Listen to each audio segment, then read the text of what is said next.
Hi guys! Welcome once again to my channel. This is Maya Health and Beauty Tips and mega love shoutout sa inyong lahat.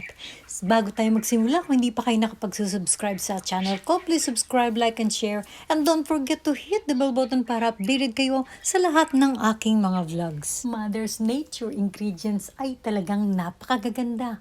Ang buko ay may sarili yan talagang oil na nagpapakinis ng inyong kutis. Ang sugar at ang honey ay isa sa ingredients para sa pagpapaputi ng ating kutis. Kung kaya ito ay paghalu-haluin nyo at gawin nyo ito bago kayo maligo, mag-scrub muna kayo nito. So pwede kayong gumawa nito ng mas marami, ilalagay nyo lang sa rep. Ito naman ay talagang sobrang tamis, ay gumawa na lang kayo ng good for 1 week para talagang pack na araw-araw ay mailalagay ninyo at mai-scrub ninyo sa inyong mukha. After ninyong mag-scrub, maghilamos talaga ng medyo mainit-init naman sa maligamgam. So, mas mainam kung kumuha rin kayo ng hot wet towel at ilagay nyo muna sa mukha ninyo.